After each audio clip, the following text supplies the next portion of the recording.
ating mga taga-Maynilad, magdire-diretso po tayo sa ating mga gagawin at syempre sa ating mga step by step para po tayo ay makapitan ng Maynilad ngayong sa mga susunod na araw. Syempre pwede na po tayo, nakahanda na po ba yung ating mga tanong? Kay Pres, ayan, si Pres, pwede na po natin pagsalitain si Mama Mervic. Ayan, good morning po ma'am. Hello, good morning po. Bali, ako po si Mervic. Ako po yung zone head dito sa area. Hindi ko lang po nakasama si Sir Bong Villamor kasi may prior commitment po siya. Kasi kahapon lang po namin natanggap yung letter. So may mga prior commitment po yung zone specialist talaga na naka-area dito. And parang last year, nakausap po na si Sir regarding po doon sa mga documents na hinihingi po namin regarding po dito. And tatanong lang po namin, ilan na po ba yung residente na nakatira po dito? 25. Ilan Sabi mo lang marami. Nakatira pa lang. nakatira po? 3, 4, 5, 6, 7, 8, 9, Individual title po tayo 10, dito, sir. 11, 12. Pero naka-mother More title. or less 13 pa lang. 13 na bahay pa lang. Walong title. Okay. Yung isang concern po namin dito, sir, is yung right of way po natin.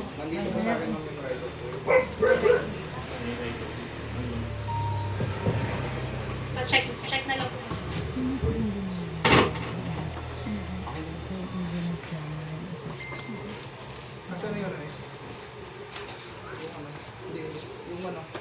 Ay, nasa 15 pa lang. 15 pa lang siya tapat ni Muslim. Alam ko po may mga naunang application sa amin. Ayan, no? Inold po muna natin.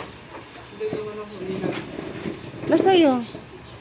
Sabi mo, doon ka na kasi sa harap. Ako na lang mag-video kaya sa'yo. Si Roxanne na lang. O Roxanne, video mo ngayon si ate. Artist na lang. Videohin mo ako.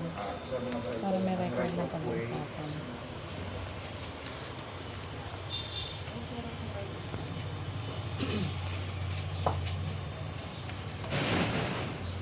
Ito, yung galing dyan sa mga. Andito yung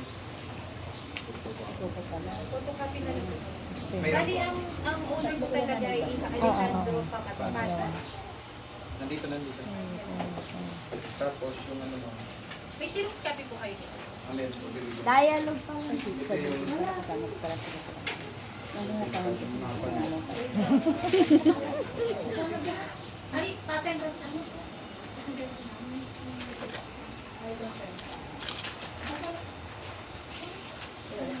45 lots tayo. Bali, total Dinover sir check na ko kasi nakapagpapang bahay. sabi natin yung 44. Pag nagdumagay or 45 lots. 15, pero ang member namin na individual talaga, nas 25 ba tayo? 29. 25 po. 25 Members. member. Pero yung lots sir, 45 lots. 45 land. Tapos, sir, yung may COA na po kayo. Yes.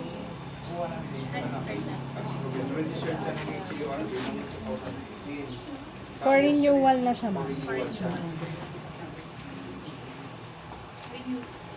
Oo, updated na. Kasi may mga referendum tayo, lalo sa city, kailangan ka HCLRCD. HCUR kasi yung dating hawak namin. Diesel na. Hindi pa namin nailakad yung ano, yung Basta sa inyo pa, sir, yung binigay ko, ay binigay ko po na checklist. wala na dito sa akin. Kasi wala mo HCUR. Pero hindi na kasi natin siya kung sakali, sir, individual. Pero yung gagawa natin ng COA, yung registry. Oo, kasi kung individual, may ano po kasi tayo, kapag individual na walang pipe laying o magpapasok kami ng linya dito, ang mga method talaga natin sa labas lang. Pero kung may pipe laying tayo, maglalatag tayo ng pipe papasok dito, doon natin may tatapat-tapat yung mga metro. Ang gagawan kasi natin ang gagawan po natin ng pipe ng MOA mismo is yung pipe laying po na papasok dito. Kaya ang kailangan ini-establish muna natin is dapat si Maynilad magkaroon ng access dito sa mismong papasukan na subdivision or compound. Tapos yung dapat may nakaregister po talaga yung HOA na makakausap as magre-represent ng mismong HOA. Okay. Parang ganun po. Si HOA po yung magre-represent. Kailan po kayo naghuling election? Yung March 15. This year lang, sir. This year. Ano na po? Opo. Last year. Last year ba? Ah, 2025 pa rin. Oo. Hindi pwede On process naman na ang diesel. February muna namin ipasa. 2018 pa po kasi siya sa so kailangan natin i-isip. Kasi yung recent is gagawin namin. Paano pa? Pa-process pa siya. Ang dami On pa- process. ang dami pa kailangan na background. Halimbawa, Kaya naman ang diesel. kahit paano Sige, pa kayo suggest mo. para yung gusto namin. Kakakuha lang po kami ng requirements. Kasi po, kung ang gagawin po natin ay ipapasok dito sa loob, kailangan po talaga namin ng requirements. Either way po, kung doon naman din po sa labas, kailangan din po namin ng requirements. Kasi hindi po tayo makakapag-proceed kapag wala po tayong documents. Kahit naman po sa ang applications po. Requirements po talaga yung input na dapat i-accomplish. Pero ma'am, kasi kakagaling lang namin sa DISO, naka-registered naman po kami. Kaso lang kasi nagkaroon kami ng new election na 2025. Hindi pa namin yan na-forward. So yun po yung ipo-forward namin sa DISO na. Kaso po, yun yung kailangan kasi namin yung bago nyo ng election. Kasi sila na po yung, baga sila na yung set of officer nyo eh. Ano lang naman po yun sa design lang po naman yun eh. Pero renewable lang. I-renew lang siya namin. Sabi doon sa DISO. I-renew lang Tagal po namin. bang mag-graduate? Kasi ang sabi sa isip, gano'n katagal yun. Gano'n po ba ka? Ang kapal kasi ng ano yan. Pero may requirements naman po sa DISO. Need lang siya to apply para mas masubmit naman ang document siya kasi for renewal lang naman po. Actually, last year ko pa po sinabi yun kay sir na talagang yung i-insert yung application kung walang requirement. So, yun po talaga yung kailangan natin. Umabot kasi yung requirement yung umabot siya ng 14 na requirements na hindi na parang Mga secretary secretary certificate. Bukod pa doon ma'am, ang katanungan ng member, yung open kasi sa amin yung nakaraan, yung bulk meter. Ang bulk meter ba yung ibababa dyan at yung bawat member, sisingin namin sila pag Yes, yun po yun. Bale, ang bulk meter po, bibigyan po kayo ng isang malaking metro. Then, kayo po yung mag-distribute sa mga homeowners po. kami rin maningil. Yes. Kaya po na hindi po namin pinusigin kasi ayaw po ng member ng ganon. Kasi ang mga member, willing din naman sila magbayad kung may gagastusin kami sa pipe, sa tubo. Kaya hindi namin parang hindi namin pinurso yung ano. Kaya ang gusto kasi ng mga member, almost lahat, kanya-kanya. Para wala kami obligasyon Okay lang din para naman po mamimili. yun. Okay lang din naman po yun. Basta mapamurahan po natin yung magiging rate. Kasi kailangan pong magkaroon po talaga ng access sa dito sa loob. Kaya nga, opo, naintindihan po namin. Kaya po yung request po namin, habang po nakaprocess yung ano namin, kung po pwede yung luma, kasi renew lang naman namin yun eh, parang i-update lang namin sir. Parang ganun ba?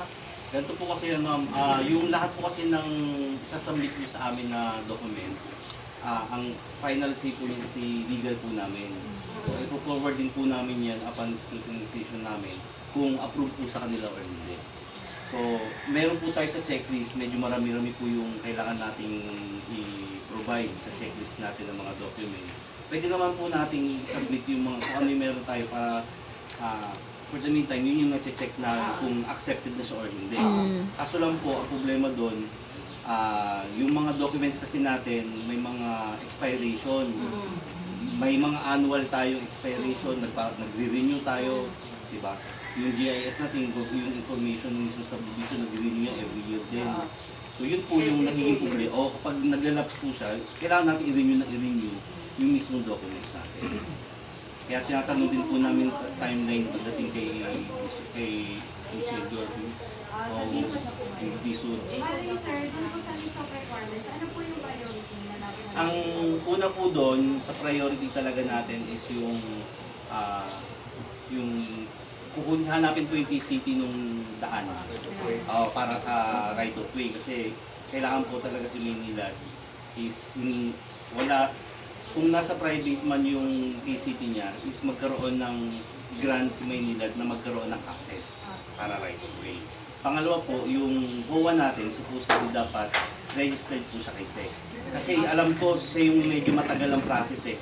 Kung ang daming requirement kay para isabi. So matagal po yung process kaya yun po yung una namin palagi sinasabi. Kasi the rest po ng ibang requirements natin, for example mga drawings, makakapag-provide naman tayo noon. Ang matagal lang talaga yung process is SEC registration ng BOA. Kailangan yung SEC din na. Opo. Bukod doon sa diesel, SEC. SEC po kasi talaga yung nakalagay doon sa aming checklist.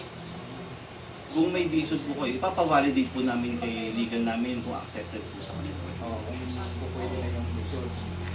Kailangan siya comply namin is much better site than yung diesel sir. So, kung ano pala, kung meron na tayong SEC, kahit walang diesel, pwede na. Opo. Mag-proceed na ang application. SEC po talaga So, yung hinahanap ng legal. doon na lang tayo sa SEC. Baka mas mabilis para register.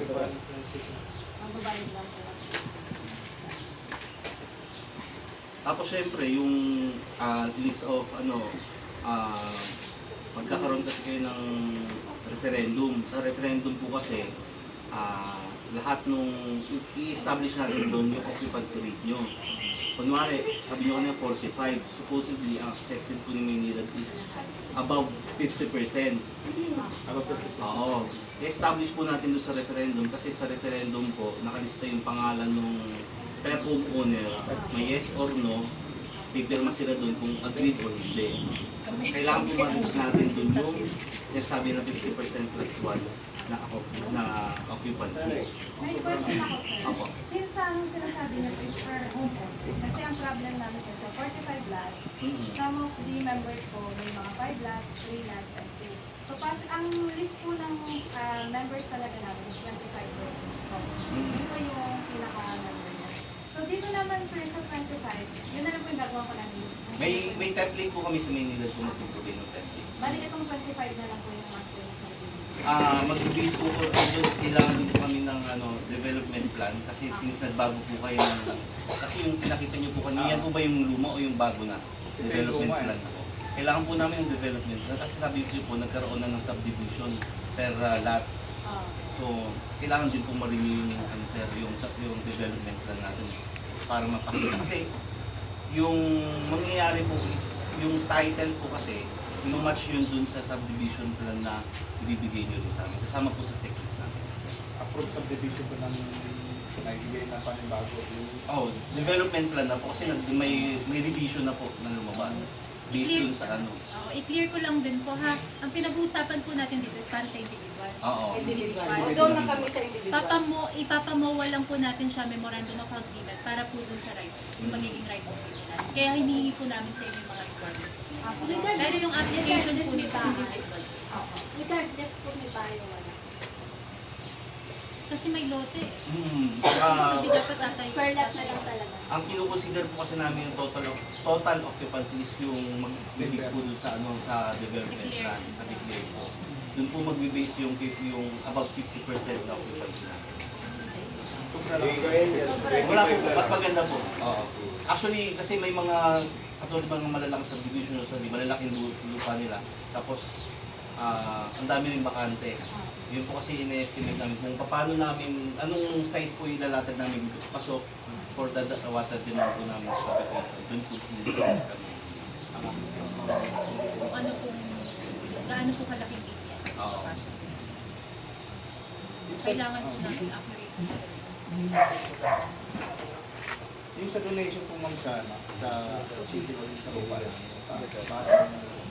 Ay, yung right of way daw po ba? Kasi before sabi ko, hindi namin i-donate yung right of way namin sa city Hall. municipality para po makapag-process ng Maynila. Ganun pa rin po ba sa ngayon?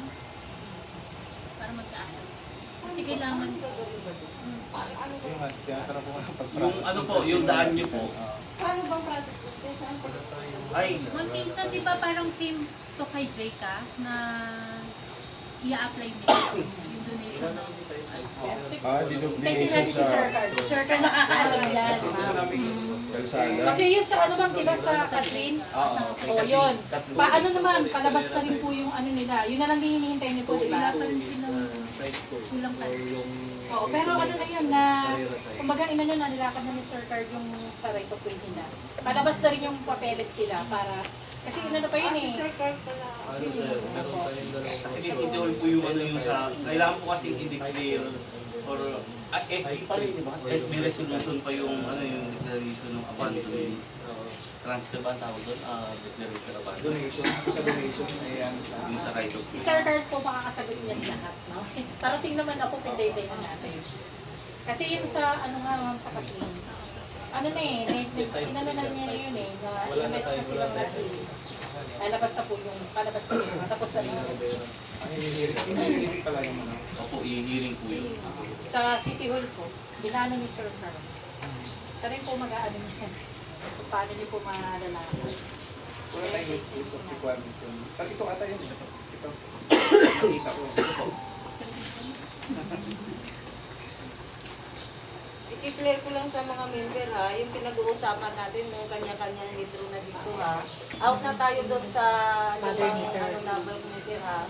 Para clear. Bali, ang procedure po natin is, yung MOA po na gagawin natin, kaya po may checklist, is yung para dun sa pipe, para makapasok po si Maynila.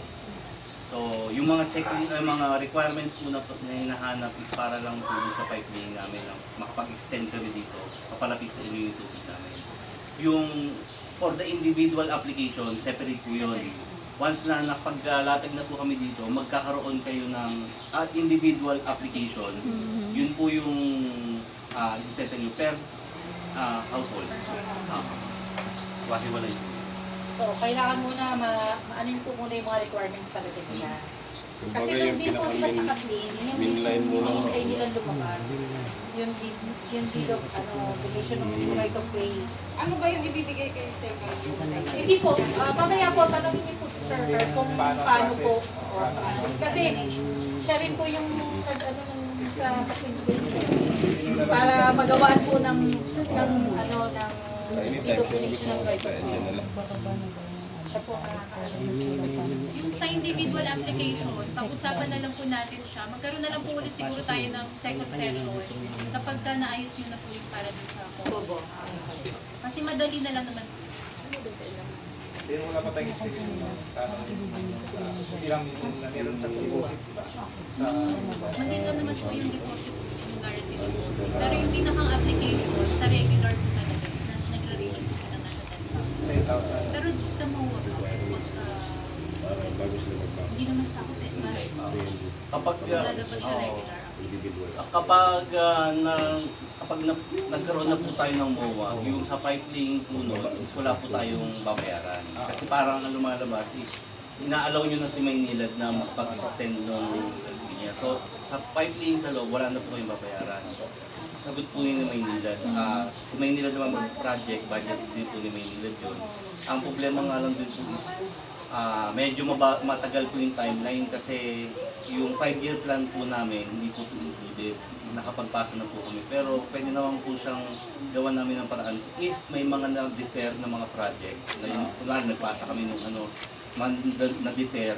So yung budget doon pwede namin i-request to transfer sa ganitong Ganun naman po. Tapos after nun, saka tayo mag-application yung sinasabi po ni Ma'am. For all this 10,000. Ngayon, sa ngayon po, kasi nagbabago po yun, hindi depende po Sa sa bagsakan yun. Sa bagsakan makasama sa 10,000 daw. Expect ko kayo mga 10 to 11,000. Ngayon pa lang po pag-ipunan nyo na. For individual yun, ma'am. Yes, individual.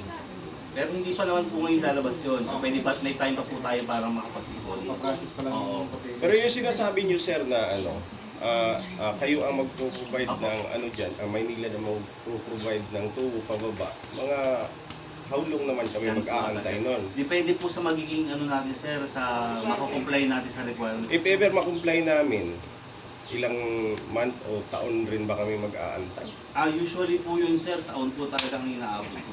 O yun ang Kasi dapat aware na tayo doon. Once na ma-approve po yung MOA nyo, ipapasok na po namin sa planning department namin yung yung pipe laying na gagawin dito. Tsaka po yun dire-diretso na po yung sa planning, sa design, sa implementation ng construction, hanggang po dun sa end decision natin. Ganun po pala katagal. Katulad po nung sinabi namin kay Kathleen, medyo matagal na rin po yun eh. Ano pa lang po, nag-create pa lang po kami ng MOA noon. Tumagal na yun, mga parang 3 to 4 years na namin inaayos yung MOA pa lang. Itong sa checklist pa lang po. Kasi nagkaroon din po ng problema dun yung sa right of way. Kaya tatanong ko na, ang developer secretary certificate, wala ano. Developer or HOA po yan. Since wala na po kayong developer, HOA na po. Opo. So parang ang ano na po dyan, lahat po tayo HOA. Or HOA. Opo. This is registered naman na siya. Para saan po ulit yung donation of right of way? Kasi May access po kami, ma'am. Para may babae pinaka Tubo. Idodonate natin yung right Private of po kasi way. ito, ma'am eh. ipag-process yun Ano doon tayo ito pong Castro compound. Idodonate Private natin po siya. siya. So, si Maynilad po. Kay munisipyo po. Si Sa city na. Yung donation. Ang lagat. Kasi yung process nun, sir, yung baka may timeline din sila. Depende yan. Baka depende. May sarili silang requirement din. Sarili sila requirement. Pero si Sir Carl naman, matutulungan po kayo tungkol doon. Dahil siya naman din po, may marami naman din po kailangan na. Katulad na sa Katulis. Sa amin na po. Yun, nilakad din po ni Sir yun. Para Pwede bang i-isa mabigyan sila ng ano. yung alin yung sa inyo, tsaka alin yung sa amin. Para mapasok ang Yun ang para daw makapagbaba ng fight kapag private Pag private po ba, hindi bababaan ng fight? Gusto ko lang po i-clear, hindi ka, ano lang. Bakit kailangan i-donate yung right of way? Kasi kailangan yung babaan ng lupa. Yes po. Pero kung kami yung magpa-provide ng land, no need to provide. Hindi, bakit kailangan i-donate yung right of way ng Parang may access po kami papasok. Kasi ma'am, hindi po pumapasok si Maynilad kapag private property. Pag private property po. hanggang saan lang si Maynilad? Hanggang Sa labas taas po. lang. Sa pinakang main lang po na. Dyan lang po Sa agi lang, dyan lang po sa taas. Hindi po sila pwede pumasok dito. Kahit gagawa ng MOA ang HOA at ang Maynilad, ma'am? Hindi makakapasok. Kailangan po talaga donated po. Kasi po private property po. Yes. O kasi kami, etong lote na to, private din naman, pero nandun yung linya namin. Opo. Bumaba. So, pwedeng yung metro nandun sa taas, bababaan yung... After Tama po the, ba? yung after the meter po kasi sa private po sa inyo talaga. So, Oo. para lang makapasok yung Maynilad. Opo. Kailangan Magkaroon po ng access kasi sa Maynilad po baka hindi po siya pwede pumasok sa hindi public space. So, kung Pero yung metro nandun pa rin sa taas. hindi po. Hindi po, pagka donated na po yung right of way, Papasok. ibababa na rin Papasok. po pati Pero pwede naman na nandun yung metro sa taas. Tama. Kung Tapos lalatagan ng wire. kung sa taas po natin ilalagay, wala na po dapat tayo pag-uusapan na to kasi individual application na lang po. Doon po Kung doon po sa taas, bakit hindi po pwedeng doon sa taas? Wala na po. Ano pong reason ba't hindi natin pwedeng ilagay sa taas? Hindi siya tanong pag-usapan. Pero possible ba? Possible yun, di ba? Kasi etong lote na to, sir, private din to, pero may mga metro kami dito. Kasi yung metro namin nasa taas. Pero gusto po yata ng COA na yun Hindi, na. options tayo. Kasi Opo, syempre, di ba? Kung Pero- ano yung pwedeng options. Pero ma'am, Hindi, yung ganito gusto kasi nga po nila, nangyari noon. sa tapat Kinausap na naman rin ang namin kanilang yan noon. bahay. Tapat-tapat ng Oo. bahay. Pwede naman po yung gusto ninyo. Kaya lang, lahat ng metro nyo sa labas po. Wala nang requirements. Wala lang. Hindi, meron pa rin. Ano na?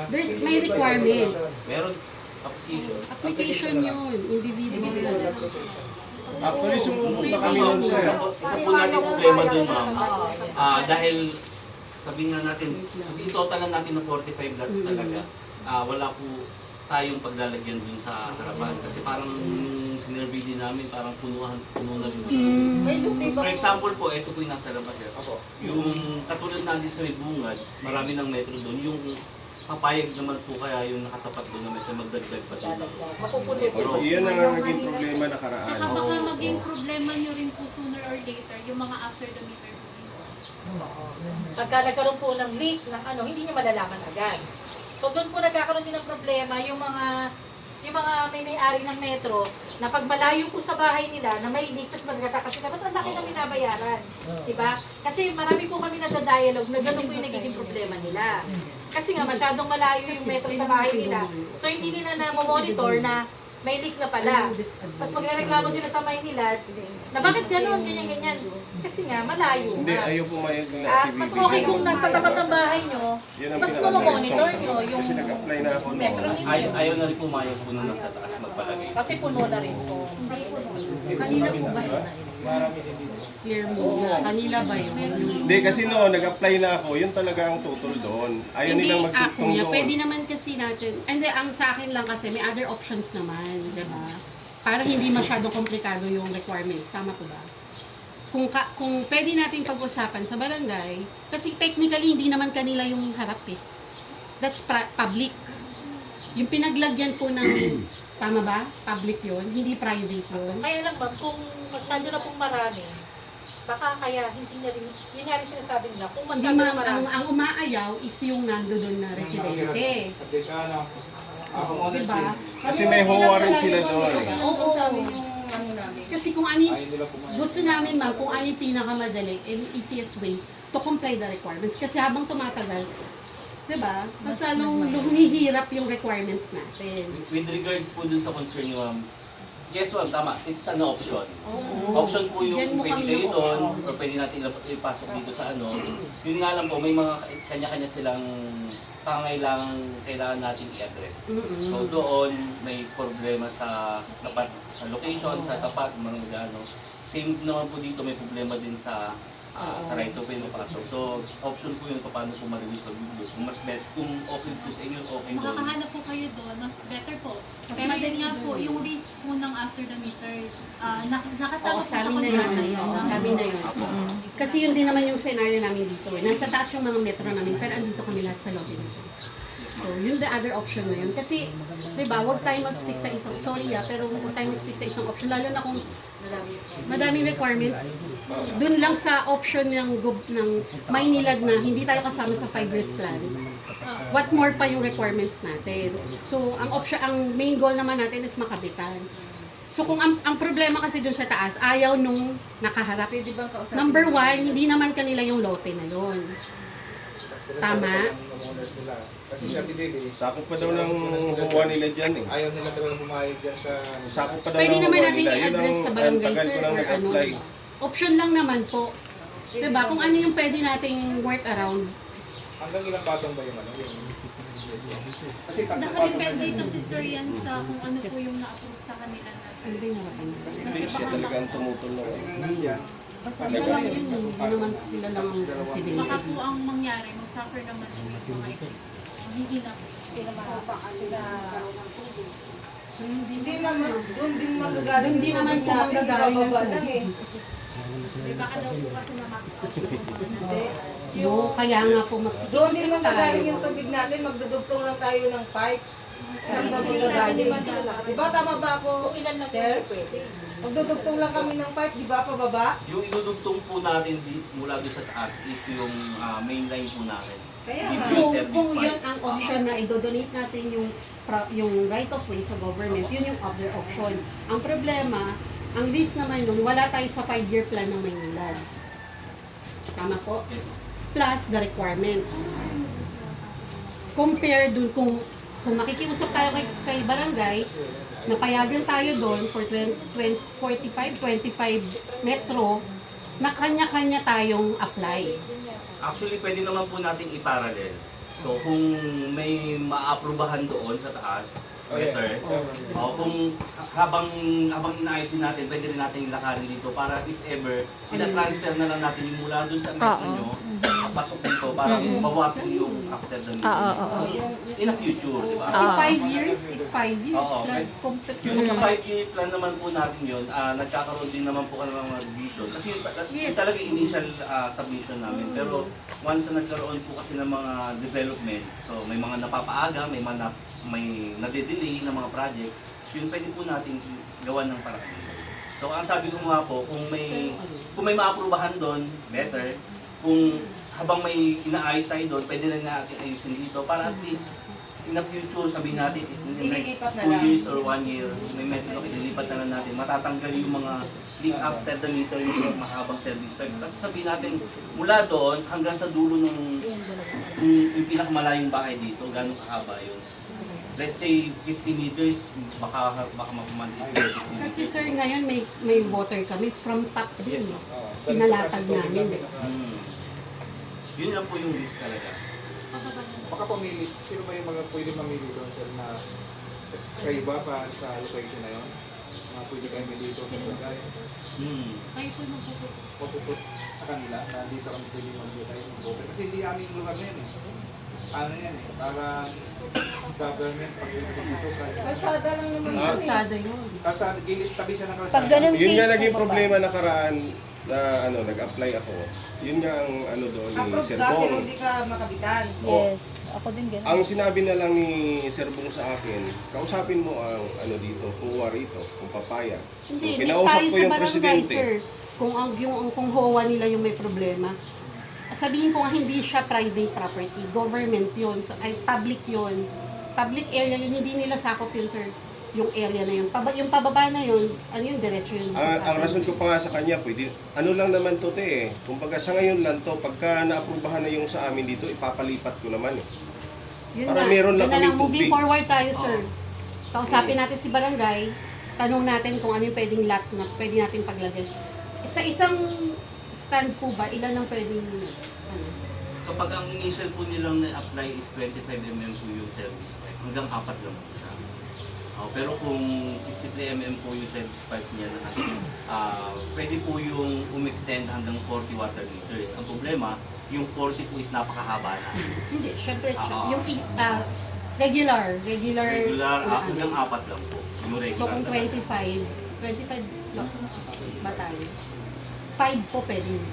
Iba na po yung size ng service pipe. Kaya naman, basta yun yung other option natin. Kasi Ang magiging requirements pag doon kami sa taas, ano na lang, sa deed of sale na lang. Kasi wala. At saka titulo. Tama ba? Kasi ano siya, individual. Regular application. Regular application na lang siya. Title po ng lote or Lote. deed of sale, Oo. barangay clearance, valid ID, tsaka yung HOA certificate. Ayun, gusto ko sana mangyari nung pumunta ako. Yung individual ko yung Kung gusto nyo naman po i-apply nyo muna doon, tapos i-process na rin natin dito para gumagalaw. Opo. Parehas silang Kaya gumagana. lang, ang una natin yung secure settings, yung location. Oo, yung location na doon. Kasi ang nagiging problema po, kahit na-approve po sa amin, nadidelay po siya kasi yung location hinahanap po. Yung mga cases po kami na ganyan. Na pag ikakabit na po yung metro, haharangin po si contractor. At ayun. Naharangin ako monas na nandun. Kasi dalawa lang Hindi naman lang po dito sa eh. inyo nangyayari to, sa ibang lugar. Opo. Ang option dito ng homeowners na may nakaano nga dito Katibili tsaka yung dito, dalawa lang. Tsaka maganda po na kung meron po kayong location na napaglalagyan, pa-certify po namin para pagka kinabit po yung metro, mayroon po kaming proof na talagang na-approve yung lugar. Kasi Kasi nagkakaroon po kasi kami ng case na na-install namin ngayon. Next week, bigla may nagreklamo na pinapatanggal yung mga kinabit namin. Meron po kami mga ganun. Papagamit, tapos paparentahan, Kasi rerentahan. nagreklamo yung mga dati sa pinagyan naman. One time ano na lang. Kaya sa meter na lang po. Opo. One time ano na lang. Maligalim dito ka. So in long term po talaga mas maganda ipasok natin. Nasa buhay kasi siya. Talaga, long term. Para at least nakatapat sa inyo. Kasi suggest mo, mayroon kasi May question pa po. hindi pwede. Ano suggestion niyo dyan? Lakasan niyo para Hindi nag-iisip kami ng lote na pwede natin ng lote, paglagyan. kasi meron tayong isang member dito na may lot doon sa Yung pinakakanto, yung kay Kuya Oli. Kay Kuya Oli. Ngayon, Kay Aileen kasi yun eh. kung pwede mag-ano kami sa kanila na doon ilagay yung mga metro, pansamantala, habang pinoprocess yung pababa dito, yung mga requirements. Kasi Kasi ang matagal kasi ang ang tao piling ka namin mag-aantay, eh. wala ka pang tubig. Hindi lang naman lote. Yun din pala yun, ma'am. Like for example, nakabitan na po kayo sa taas. Tapos ipaprocess po natin siya pababa. Oo. Habang pinaprocess yung mga requirements. Yes po. Nagbayad po kayo ng application sa taas. Magbabayad po ulit kayo ng transfer location. Parang wala application sa taas. Para magdalawang beses po kayo magbabayad sa Maynila. Pero matagal pa naman yun, di ba? Yes. Oo. Pwede ka mag-ipon. Basta yung willing. Kasi actually, kung mag-apply kami at mapaglagyan kami doon, hindi naman kami ganun kadami pa eh. Habang pinoprocess yung iba, nag-aantay ng process ng requirements na matagal, Ay, hindi pala kami yun, namin ma'am. na, pwede kami makapag-apply doon sa taas. Hindi pala yun automatic na if ever ma-approve yung program nyo dito is yung mga metro na namin na ando na existing, ililipat nyo na lang. Hindi pala ganun. Mag-a-apply kami ulit. I-apply niyo po siya ng transfer location. Mag-apply ng transfer, siyempre transfer. Yung dalawang metro mo, meron sa Talca kami meron dito. Sa transfer location. Transfer location. Mag-apply po ng transfer. Pero pag kung kunyari sa dalawa lote niya, yung isa nandun, tapos may binaba sa isang lote niya, pwede naman. Basta separate title po wala. Oo. Separate. Pero title ang alam ko sa Per title. Kasi nga nung dito, title pa doon, hindi pa siya nakasegregate naman. Dito siya hawak namin. Tapos yung title namin, buo pa siya. Per title pala, ma'am, sir, ilang metro ang pwede i-apply? Ano lang yan? Per title. Kapangan lang. Oo, ilang metro ang pwede i-apply? Isa lang?